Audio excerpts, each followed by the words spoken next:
இனி நம்முடையவர்கள் அல்ல, அவரே சரீரத்தின் சொந்தமானவர். நாம் இனி நம்முடையவர்கள் அல்ல, அவரே சரீரத்தின் சொந்தமானவர்.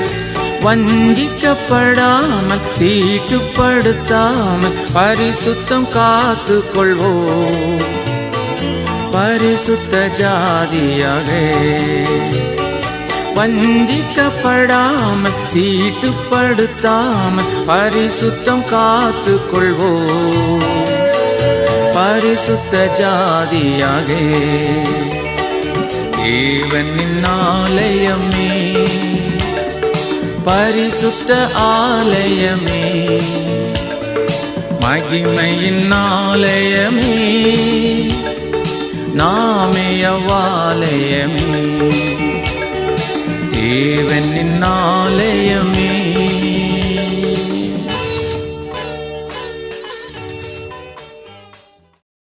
கர்த்தருக்குள் அன்பானவர்களே, அனுதினமும் கிறிஸ்துவுடன் தியான வேளைக்கு உங்களை அன்புடன் அழைக்கிறோம். இன்றைய தியானத்திற்கான வேத வாசிப்பு 1 சாமுவேல் 2ஆம் அதிகாரம் வசனங்கள் 1 முதல் 10 வரை. தியானத்திற்கான தலைப்பு தாழ்மைப்படுங்கள். இனி நான் அல்ல, கிறிஸ்துவே எனக்குள் பிழைத்திருக்கிறார். கலாத்தியர் 2:20. தாழ்மை என்பது செயலில் மாத்திரம் வெளிக்காட்டுவது அல்ல, அது உள்ளத்தில் உருவாகி உருப்பெற்று செயலில் வெளிப்பட வேண்டும். அப்போது அது போலியாக இருக்காது.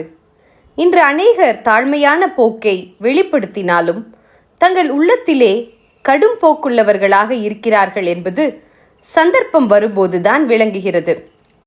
சக்களத்தியால் அன்னாள் வையப்பட்ட போது மிகுந்த மனமடிவுக்குள்ளானாள். தேவ சமூகத்தில் தன் உள்ளத்தை திறந்து ஊற்றிய அன்னாளின் ஜெபம் கேட்கப்பட்டு ஒரு குமாரனை பெற்றெடுத்தாள். அதற்காக அவள் பெருமை கொள்ளவில்லை. தேவனுக்கு செய்த பொருத்தனையின்படி பால் மறந்த பின் மகனை ஆலயத்திற்கு கொண்டு போய் விட்டாள். அதன் பின்னர் கர்த்தரை துதித்து பாடிய பாடலையே இன்றைய தியான பகுதியாக நாம் வாசித்தோம். தான் கர்ப்பவதியாகி குமாரனை பெற்றதால் தன்னை இகழ்ந்தவர்களுக்கு முன்பாக அவள் பெருமை பேசவில்லை. எல்லா புகழையும் துதியையும் தேவன் ஒருவருக்கே செலுத்தி அவள் பாடுகிறாள். அவளுடைய உள்ளம் உவகையால் பொங்கி வழிந்தது. பவுல் இனி நான் அல்ல, கிறிஸ்துவே எனக்குள் ஜீவிக்கிறார் என்று தன்னை தாழ்த்தி கிறிஸ்துவை உயர்த்தி கூறுகிறார். ஒவ்வொரு கிறிஸ்தவனுக்கும் இருக்க வேண்டிய என்ன கருத்து இதுதான். நாம் எவ்வளவுதான் கிறிஸ்துவுக்காய் செய்தாலும் நமக்குள் கிறிஸ்துவே பிழைத்திருக்கிறார். நாம் அவர் கிருபையிலே வாழுகிறோம் என்பது மறுக்க முடியாத உண்மை. நாமும் தாழ்ந்திருக்க கற்றுக்கொள்ளுவோம். வீண் பெருமைகளையும் புகழ்ச்சிகளையும் பிறர் புகழ்ந்து கூறும் போலி பேச்சுகளையும் நம்மை விட்டு அறவே ஒழிப்போம். பிரியமானவர்களே, அன்னாளின் இருதயம் நமக்குண்டா? இறுதி வரை கிறிஸ்து காட்டிய வழியிலே செல்வோமாக. பிதாவின் சித்தத்தை செய்ய அவர் சிலுவை வரை தன்னை தாழ்த்தினார். எந்த ஒரு சந்தர்ப்பத்திலும் தான் தேவனுடைய குமாரன் என்ற பெருமைக்கு இடம் கொடுத்து செயற்படாமல் தான் உலகத்தின் பாவங்களை சுமக்க வந்த தேவ ஆட்டுக்குட்டி என்ற எண்ணத்திலேயே முடிவு வரையும் வாழ்ந்தார். நான் என் பிதாவை வேண்டிக் கொண்டால் அவர் தமது தூதர்களை எனக்காக அனுப்புவார் என்று கூறியும் அவர் அதை செய்யவில்லை. ஆண்டவர் எல்லோரையும் ஒன்று போல நேசிக்கிறார். நாமும் அப்படியே நேசிப்போமா? மனுஷ புகழ்ச்சியும் பெருமையும் நமக்கு உதவ மாட்டாது.